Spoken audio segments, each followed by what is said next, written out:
Now we prepare for the Global Rallycross Lite final here at X Games Los Angeles.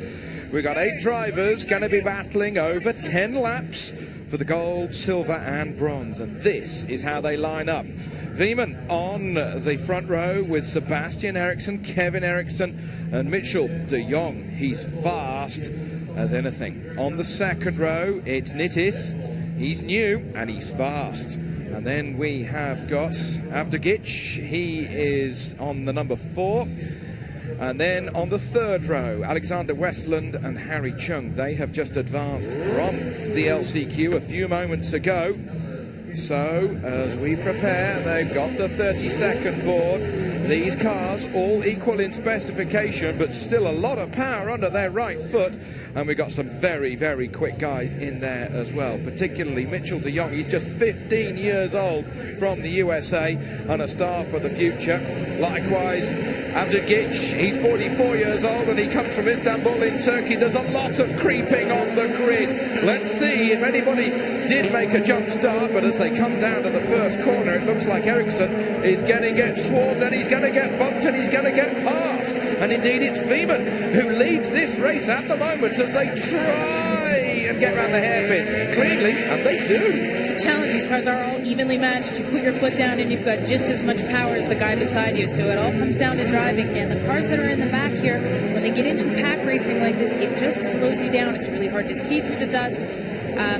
Somebody hit some barrier there, but it looks like some hydro just went flying. Taking the shortcut was a very, very good move there by Wiman. Now he's going to be way out front and have a chance to run some clean racing while everybody else struggles to race. We're seeing a black flag shown there. The red, I believe, to Sebastian Eriksson. He'll be forced to serve a stop-and-go penalty.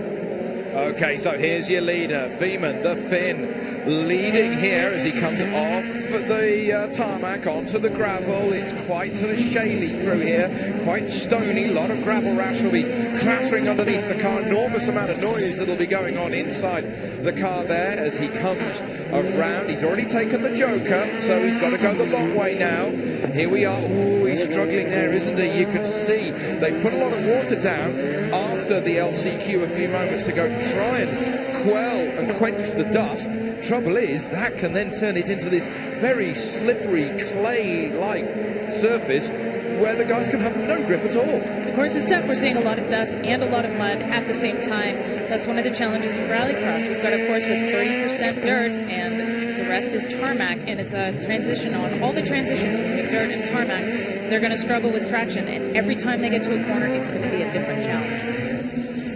Here is the battle for second, third and fourth position. We've got Eriksson, we've got Westland and we've got de Jong as they are halfway around this third. De Jong takes the shortcut. You can see him at the top of your screen and it works for de Jong as he comes up to that second position. Wow, a 15-year-old. He's not allowed to drive on the public highway and he's in a silver position at the moment. De Jong, despite being only 15 years old, is an experienced racer. He's a defending Torque Pro Buggy champion. And, you know, he's got to deal with his parents. He's only in the 10th grade. He's got to keep his grades up or he's not allowed to race. So I guess he's done okay this year. Now, there's a sort of Damocles hanging over your head during the week, isn't it? You've got to do your schoolwork, but we'll let you go rallying and you might get an X Games medal by the end of the weekend. That's pretty cool. So in the middle of the screen, there, the red car, we're seeing Sebastian Eriksson still out on course, and every time he comes past the flag stand, which is just in front of him here, he's being shown a black flag. He has not obeyed the black flag. He's going to have to go into the penalty box this time, or he's going to be disqualified. We'll see what happens. Hopefully his spotter is on the radio to him, warning him that his race could very well be over right now. Okay, coming around that long left-hander, he's got to go right into the penalty box. There it is. He locks up, he stops, he goes, and he's had to give away those positions. He's still got a chance of a medal, though. We are on lap 5 of 10 at the moment. There is your leader, as Wiman, the Finn, the flying Finn. Do they ever not fly, Jen? That's the question. We're going to be seeing Ikonen soon with the Global Rallycross cars in a few minutes' time. And he's quick. There's a quote in rallycar racing. What is it? Very heavy right feet and empty heads in the Finns. But these guys are very good. He is a protege of Marcus Grönholm, and he's shown incredible potential this year in Rallycross. This is a development series. Joni Wiman has won the first 2 rounds. He's in his third and looking to get a medal. Yes, dominating in New Hampshire and at Bristol a couple of weekends ago. And here he is at really the showcase event of this 2013 season for the GRC Lights cars. And on a weekend that has seen Rally Finland, otherwise known as the Thousand Lakes, take place, encapsulating the whole of Finland over the last few days. So, as we see bronze medal battling going on here, we've got Westland in that bronze medal position, and Ericsson, who had that stop-go penalty, working his way back up to the possibility of a bronze. So hard to do when you watch the field go by because you're serving your penalty, but I shouldn't let officials hear me say this, but he did kind of a smart thing by delaying that penalty. He managed to get that penalty in the best racing position he possibly could, get as much ground as he could before he went in there, and then use the time he had left in the race to try and claw it back. We'll have to see what happens. He's taken the joker. He's lost all of his shortcut opportunities here. As they go past a spun-out car, that's Harry Chung, unfortunately, who's stopped in the wall there.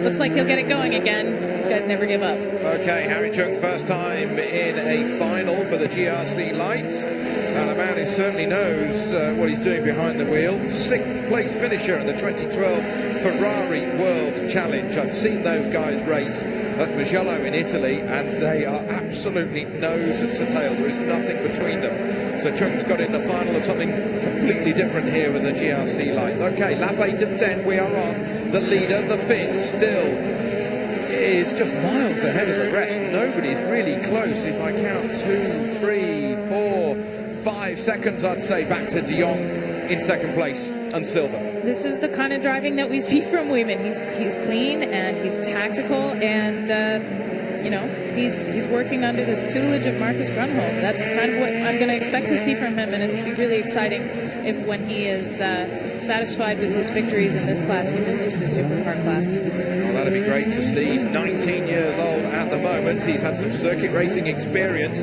in the 2010 Formula Renault series in the UK, a series that saw, for example, Lewis Hamilton winning before he made his meteoric debut in Formula One back in 2007. So there's some grounding for the Finn there. Plus, as you say, Jen, having a 2-time World Rally Champion putting his weight behind you in the shape of Marcus Grunholm, that's just fever. It's a great development series. I'm really happy looking at the standings here. As second place, De Jong. Oh, wow! He's lost the whole steering, and Westland won't have any chance to get through there. The whole of the front wheel was tucked underneath the wheel arch. He's going to limp it to the line. This is the battle for third position. Maybe he's going to have an opportunity to hold that fourth. Oh no, because Ericsson's going to come past. Kevin Ericsson is going to come past, as Sebastian Ericsson is going to make sure he's going to get third on the bronze medal. But the winner over the line has been Wiman. He takes the gold medal here ahead of De Jong in second place. Sebastian Ericsson gets third, Kevin Ericsson fourth position, and Westland getting fifth. Oh no, not even getting to the line, in fact. There's a complete mess at the front of that car. But Wiman now makes it New Hampshire, Bristol, and now Los Angeles. Winning, winning, winning. He has dominated the summer of 2013.